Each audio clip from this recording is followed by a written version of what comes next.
Assalamualaikum. Yang kita hormati Tuan Zaidi bin Ahmad kerana sudi meluangkan masa bersama kami semua lah untuk soalan yang berkaitan dengan subjek Business Communication. Jadi sebelum tu saya kenalkan dulu, kami semua ni daripada pelajar tahun 1 subjek Business Communication yang terdiri daripada 2 jurusan. Jurusan yang pertama adalah Sarjana Muda Pengurusan Awam dengan Media Kontemporari. Dan yang kedua adalah Sarjana Muda Pengurusan Kekayaan Islam. Jadi sebelum tu, soalan yang akan ditanyakan adalah berkaitan dengan halangan komunikasi yang dihadapi oleh syarikat Tuan. Jadi saya punya ahli kumpulan akan bertanyakan soalan lah, seorang daripada seorang berkaitan soalan tersebut. Jadi saya silakan dengan soalan yang pertama daripada saudari Izzati. Okey, baik Tuan. Soalan saya, apakah halangan komunikasi yang dihadapi antara pengurusan atasan dengan pekerja di dekat Tuan? Terima kasih Tuan. Terlebih dahulu saya ucapkan Assalamualaikum dan selamat malam.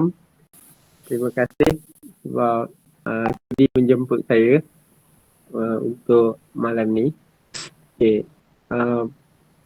Untuk masalah komunikasi ni biasanya kebanyakannya apa yang kita nak sampaikan dekat pekerja tu tak sampai. So walaupun kita ada kemudahan telekomunikasi, tapi kebanyakannya apa yang pihak atasan nak sampaikan kepada staff-staff kita ni tak sampai dengan direct lah. Okey. Maksudnya Tuan, dalam menyampaikan maklumat tersebut, apa-apa isu ataupun apa-apa mesej lah kepada pekerja Tuan, adakah halangan fizikal contohnya macam bunyi bising ataupun sebagainya juga menjadi salah satu halangan dalam menyampaikan maklumat tersebut?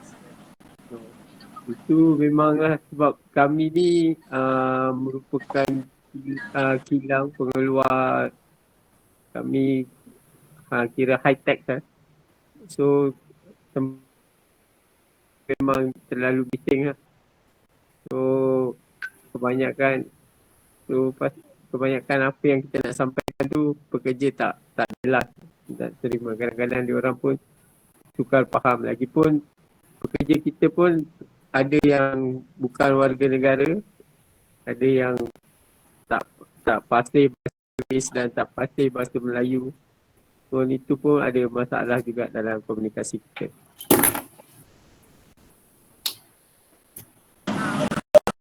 Soalan seterusnya.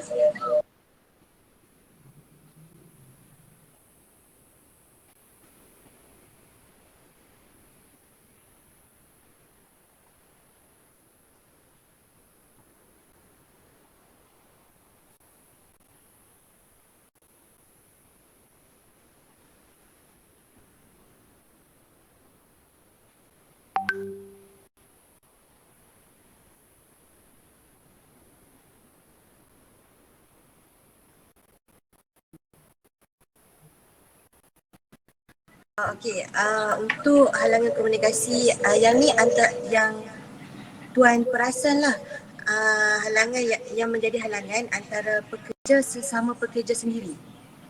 Maksudnya macam yang Tuan sebut tadi, mungkin daripada segi kalau dalam bahasa lainnya mungkin halangan semantik lah, iaitu perbezaan daripada segi bahasa kan. Maksudnya ada pekerja yang tak fasih dalam bahasa Inggeris dan juga bukan warga negara. Jadi boleh kami tahu pekerja Tuan terdiri daripada warga negara mana selain Malaysia? Okey. Kami ada pekerja yang dari Sri Lanka dan dari warga negara India.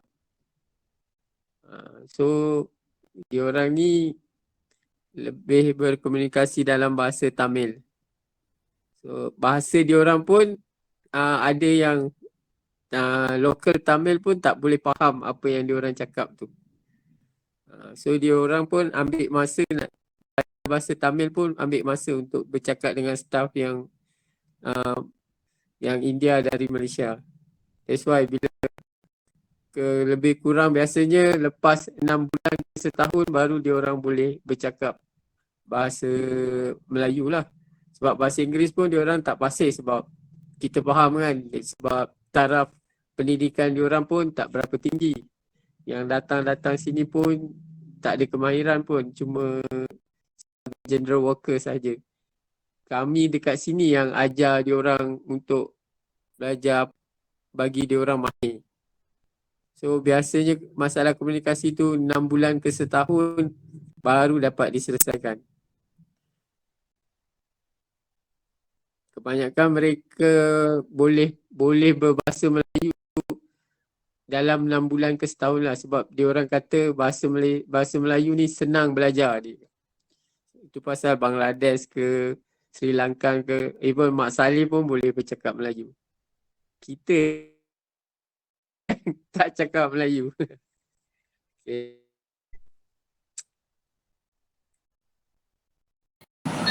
Maksudnya kalau dia pihak tuan nak ambil pekerja, bahasa apa yang dititik beratkan tu? Tapi kebanyakan sebab kita ni tak ada kursus yang khusus untuk belajar, sebab kami merupakan syarikat specialist untuk hot water system. Dalam Malaysia ni pun untuk yang pakar pun kurang dari 10 orang. That's why saya pun sekarang banyak train intern yang dari budak-budak mechanical, supaya untuk masa depan bila saya dah bersara, ramailah pelapis-pelapis yang boleh menggantikan, sebab sekarang memang sangat kurang pakar. That's why kita pun train sama je, lokal ke semua. Tapi biasanya kalau yang cekap tu 6 bulan ke setahun, diorang pun boleh dapat dalam 40% dari kepakaran tu. Untuk dapat jadi master tu paling kurang 5 tahun baru boleh.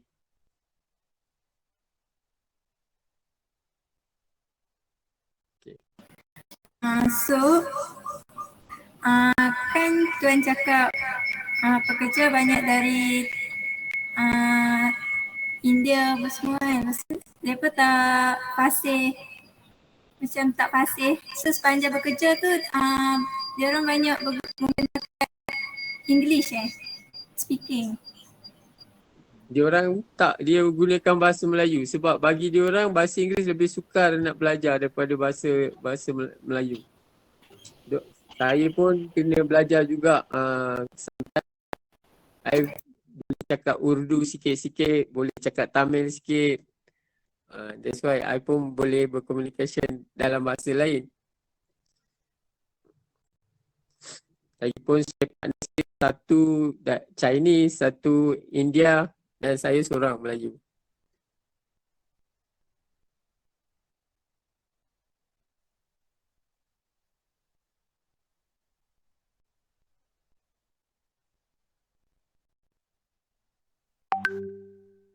Okey. Okey. Seterusnya soalan saya kepada tuan. Syarikat untuk satu masa tu syarikat mestilah ada macam aim ataupun target untuk output. Contohnya bulan ni outputnya contohlah nak 100 macam tu. Tu dalam karangan management lah fikir okey bulan ni kita kena keluarkan output 100. Lepas tu untuk nak bagi tahu kepada pekerja kan, contoh kita orang nak bulan ni 100. Ada jadi tak masalah antara pekerja dengan management? Macam kadang ada masalah komunikasi ataupun kadang-kadang berlakulah percanggahan antara management dengan pekerjaan. So macam mana tuan dengan share partner tuan handle benda tu? Okey. Satu, kita kurang sikit masalah tu sebab kita menyediakan hostel. Hostel tu berada dekat dengan kilang kita. So pekerja-pekerja kita sentiasa pantau, dan dalam kita punya factory tu kita setiap sudut ada kamera. And then semua pekerja dikesan melalui GPS. So setiap masa pergerakan diorang kami kawal. So tak ada masalah. And then kami sebagai director, semua director yang bermula dari bawah. Kami pekerja biasa dan sekarang kami buka syarikat sendiri. So bila pekerja tak ada, director akan buat kerja. So bila director dah turun buat kerja, staff lain mesti datang bantu. So kebanyakannya staff kami layan macam kawan, sahabat. Sebab bila pekerja dengan bos mungkin diorang ada jurang, tapi bila dia anggap kita sebagai kawan, so kawan mesti tolong kawan. Tu je. Terima kasih Tan. Sama.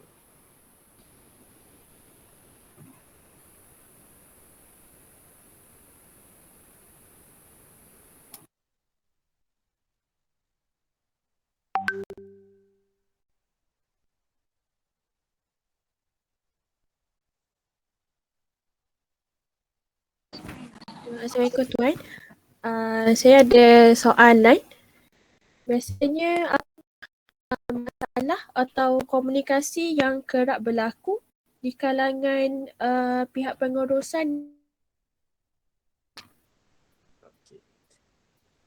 Biasanya komunikasi masalah dengan pembekal ni kebanyakannya kita kena remind. Remind maknanya kalau kita minta satu-satu quotation, biasanya kita lambat dapat jawab balas tu. So untuk mengatasi masalah tu, semenjak kami buka company ni, kami mengamalkan sistem pay cash. Maknanya kita akan bayar setiap apa yang kita order. So kita tak ada ambil term atau hutang. So bila kita ambil cash, setiap kita punya pembekal akan cepat ambil kita punya order. So kita akan dapat barang lebih cepat sebab kita bayar cash. Itu strategi kami. Dan kita akan dapat harga yang lebih murah. Automatic discount. Terima kasih Tuan. Sama.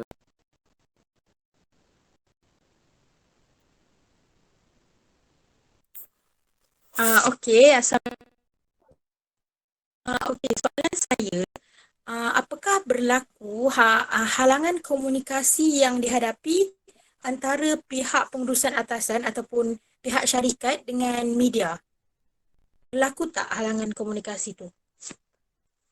Buat masa ni kami tak terlibat dengan media, so masalah tu tak timbul lah. Cuma mungkin ada macam korporat ni yang besar-besar, syarikat yang besar-besar, sebab kami merupakan vendor untuk semua hospital besar dekat Malaysia. Termasuk semua hospital satu Malaysia, hospital kerajaan, KPJ, Ramsay, semua. So dekat situ diorang ada pengurus korporat, kat situ je yang kita selalu ada masalah.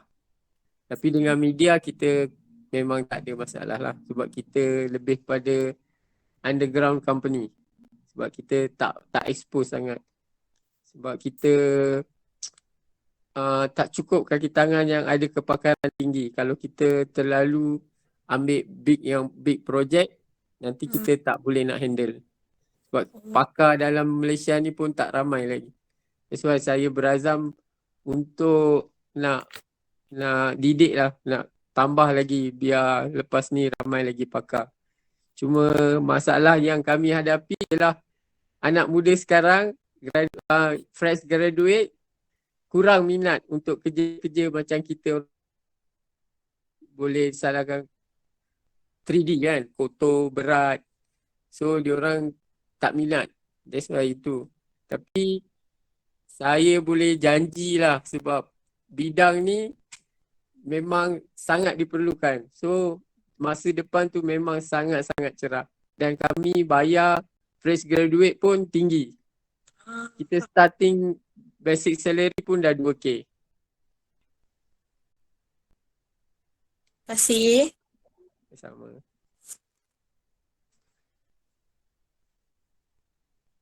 Assalamualaikum Tuan. Saya ada Tuan. Apa masalah perhubungan antara Tuan, syarikat Tuan sendiri dengan pihak kerajaan? Okey. Kalau melalui kalau dengan pihak kerajaan ni kita tahu dengan kerajaan ni kita terpaksa hadap masalah birokrasi and then politicking. So itu memang masalah-masalah yang memang paling susah kita nak hadap. And then kebanyakannya projek dengan kerajaan ni kita kena ada modal yang besar sebab dia orang rolling payment dia orang selalunya mengambil masa maksimum 2 tahun. So kalau kita buat kerja ni, jangan ingat kita boleh dapat duit. Dia orang akan hold kita punya payment sampai 2 tahun. So untuk itu kita kena ada modal.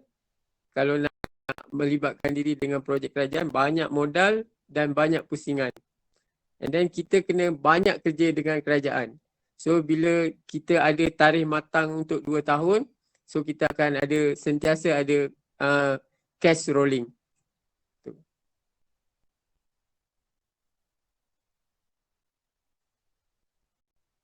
Terima kasih Tuan. Soalan terakhir dari saya, apakah halangan komunikasi yang dihadapi oleh pihak pengurusan atasan syarikat Tuan dengan pihak berkepentingan? Okey. Yang paling penting kita untuk menghadapi yang golongan atau VVIP customer, yang paling penting is kesabaran kita. Sebab bila kita banyak sabar, kita akan banyak untung. Sebab yang VVIP ni akan, bila dia percaya dekat kita, trust dengan hasil kerja kita, next time dia orang tak akan sayang untuk keluarkan duit. Lagipun kita lebih pada kepakaran, kita bukan jual barang tapi kita jual kepakaran kita. So untuk kita jual kepakaran ni benda yang orang tak boleh nampak. Kita bukan buat kereta sebiji tapi kita repair kereta. So untuk yakinkan, kita pastikan benda tu berjaya. That's why kita, yang paling penting is cool menghadapi, sebab lebih baik orang maki kita tapi bagi duit daripada orang puji-puji kita tapi sentiasa minta duit kita. So itu benda yang kita kena terapkan tu. Sebab maki tak kisah kan, boleh ikut kita tapi that's why yang penting kita sabar. Sebab cabaran sekarang pun bukan senang. Banyak rumours, banyak macam-macam, and then everybody semua sekarang baru nak naik balik. So that's why penting is tenang. Tenang is good. Terima kasih Tuan. Sama. Okay, sebelum kita akhiri sesi interview kita ni Tuan, boleh tahu juga tak sepanjang PKP lepas Perintah Kawalan Pergerakan tu, syarikat tu ada terjejas tak? Okey, sebab kami merupakan vendor untuk hospital-hospital besar seluruh Malaysia. Sepanjang PKP itu, permintaan kami lebih tinggi berbanding sebelum PKP. Sebab semua hospital akan upgrade untuk sistem diorang sebab masa tu semua hospital penuh. So alhamdulillah pendapatan kami bertambah bukan berkurang masa tu. Sebab kami pun antara frontliner yang supply untuk semua hospital. Itu pun strategi kami, walaupun sebelum ni banyak company yang tak nak layan projek hospital sebab payment susah, banyak kerena, birokrasi banyak. Tapi bagi kami memang nampak benda tu, walaupun ekonomi jatuh macam mana pun, hospitality ni memang paling utama. Even sampai perang pun hospital tu akan buka walaupun benda lain tutup. That's why kami nampak peluang tu dekat situ.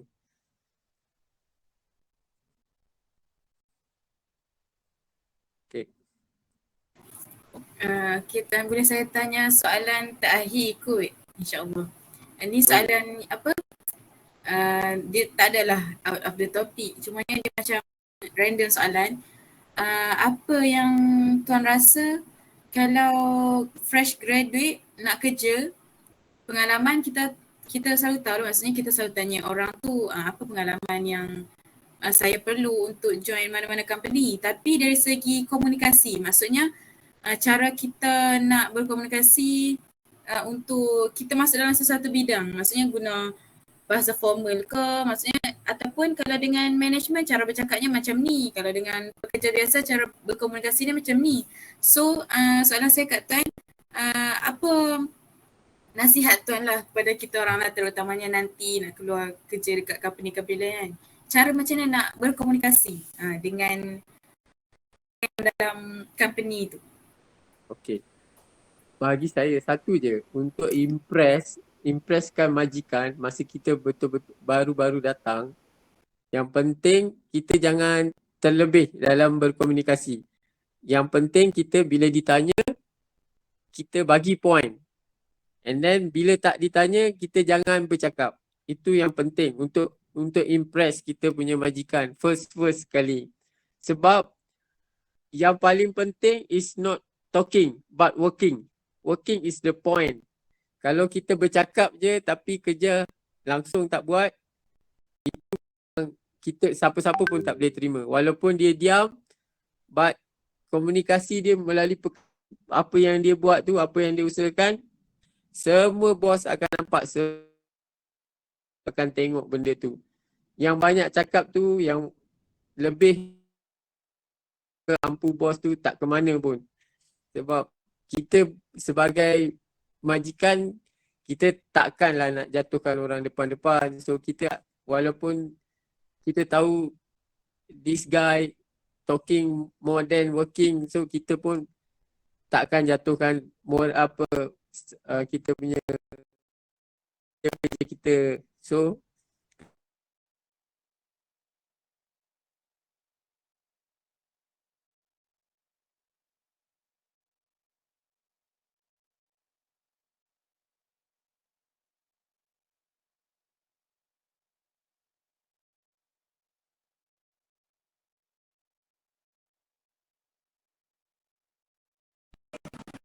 Jadi pada Tuan Sri Tamat kerana sudi meluangkan masa bersama kita semua untuk assignment kita kepada Tuan. Jadi terima kasih yang banyak kepada Tuan. Jadi harapan semoga company Tuan atau Tuan semakin maju dari sama-sama. Jadi itu sahaja daripada pihak kami.